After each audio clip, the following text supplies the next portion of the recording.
Hello and welcome to Cataclysm Quick Tip number 31, where we will be discussing the world map tools. So the world map in Cataclysm is super useful, of course. You can get to it just by pressing the M key on your keyboard. That opens up the Overworld Map, and by default, it shows you a lot of good information, so it will always center on where your character location is. So I'm currently sitting right in the heart of the city of Brockton here. That's where my little character symbol is at, and you can use the numeric keypad keys to kind of move the selector point around. If you stray away from your character location, you can just tap the 0 key on the numeric keypad, and it'll jump you right back to your character's current location. Now, what I want to point out in this screen is that you actually have a number of different commands available to you that are very, very useful, right over here on the right-hand side. So, it notes you can use the movement keys to pan the cursor around. That's what we just did. And it says a number of different things here. You can use the greater than or less than symbol to move up or down on the Z-axis.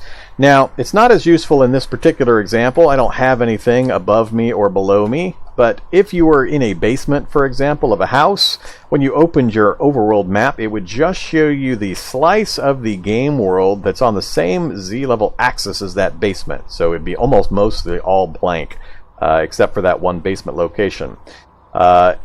You could then use the greater than, less than keys to move up the map level, so you could see the overworld map for the main ground level, or if you were on the second floor of a house, you can move down a level to see the overworld map, and so on. It's also useful in laboratories to kind of scroll up and down through the levels of the laboratory to see the layout of the lab that you're in, things like that.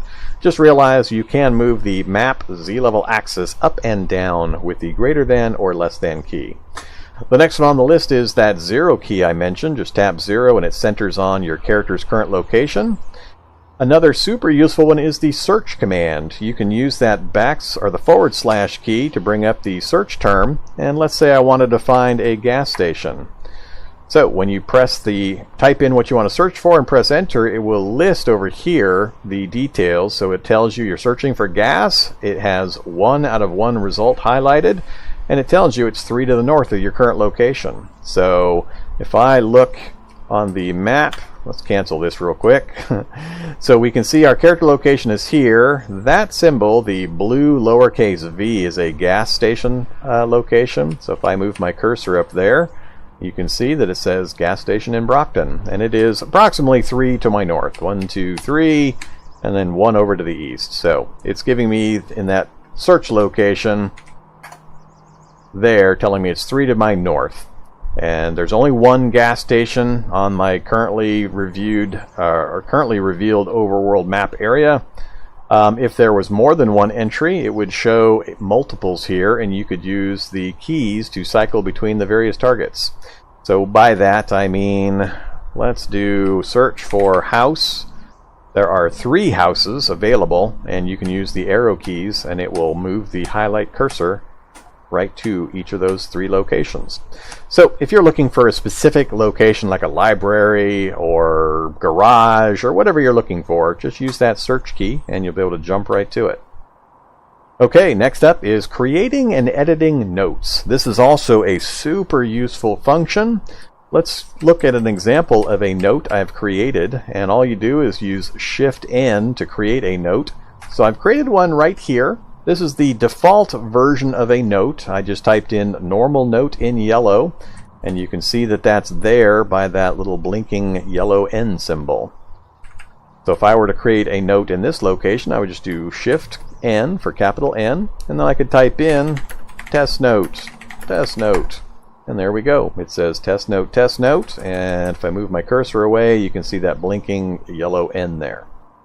Now, a couple things to note about creating and editing notes. If I wanted to edit that existing note, I could just move the cursor on top of it, do Shift-N again, and I could adjust it however I would like.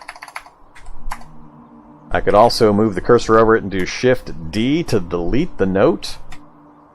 And that's the next item here, Shift-D or capital D to delete a note. So that note is now gone. You can also use Shift-L and that will show a list of all the notes you've got created on this overworld map. And then you can jump right to a specific one by pressing the associated letter. So it says press letter to center on that note. So if I wanted to center on this particular note, A, there it jumped right to that location and centered on it.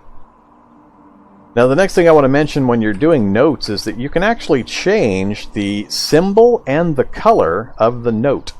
So this is the default, this yellow N color to denote a note, to indicate a note is in that location.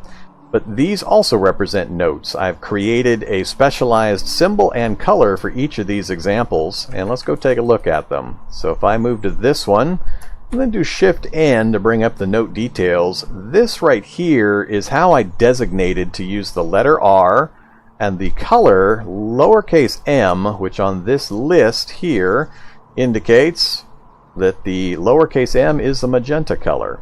So the way you do that is you type in any letter you'd like the symbol to be, or letter or symbol, followed by a colon symbol. That will set that particular entry as the symbol or letter to be displayed. Then you can use the letter code from this list as well as a semicolon symbol to set the color that's going to be used. And then you just type in your text as normal. So in this case I picked the letter R, the color magenta, and then I typed in the note, and that's what's displaying, a magenta colored capital R symbol. So I could come back here and change that to, let's say the @ symbol instead. There we go, we have a magenta @ symbol. I could go back in and change that from the M, meaning magenta, to a capital R, which is going to be the red color. There we have a @ symbol, red color. So this is very useful in that you can create notes on the map for anything that you want. You could highlight an item that might be at that location you want to remember to go back to. I tend to make notes for special vehicles or raw materials that I have to leave behind for some reason. If I find vehicles that have a lot of gas in them, for example, I might make a note so I can return there to siphon the gas out to use in the future. I mark body sites, all sorts of things. Pretty much anything you want to remember that you can come back to later, create a note for.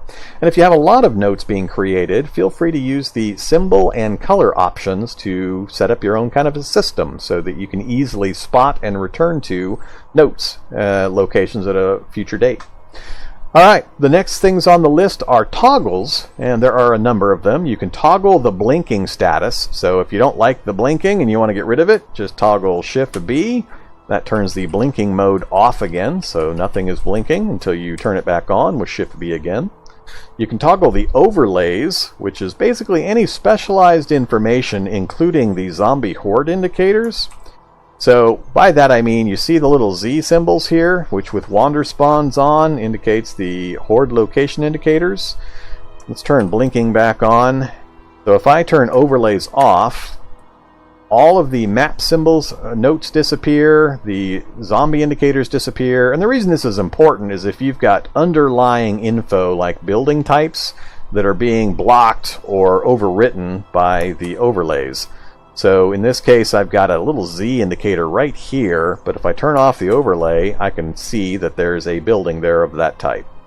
So if your map is kind of cluttered up, you can use these toggles to basically clear things up a bit to make them easier to read. You can toggle the city labels off with the Shift C key or capital C, just on and off. And then you can also toggle the explored status. And what that means is you can change the color to a dull gray. So the way you do this and make it useful is, let's say you are exploring this city and you've already fully explored and looted this particular house. You went inside, you grabbed all the useful items, and you no longer need it. You want to mark it off so that you know you visited it, so you don't repeat yourself in the future. Well, by using the capital E or Shift E key, it'll toggle the explored status. So what it does is currently it's this bright green color. If I use that key on it, it now turns to a dull gray color, and I use that to indicate that I've fully explored that and no longer need to go back there. So as I go through a city and I have fully explored and or looted buildings, I just use that key to denote that they no longer need to be visited. And that gives me an indication by graying them out to tell me that it's no longer necessary for me to visit those. So, super useful function. And that's pretty much it. So, hopefully you found this information helpful. As always, like, comment, subscribe. Let me know down below what you think of the series, the episode, and the content in general on the channel. I'm always happy to receive feedback. It's very hard to get feedback, so anything you would like to comment on would be greatly appreciated. Feel free to do so in the comments section below or via my Discord channel. And I hope you have a good apocalypse. Bye-bye.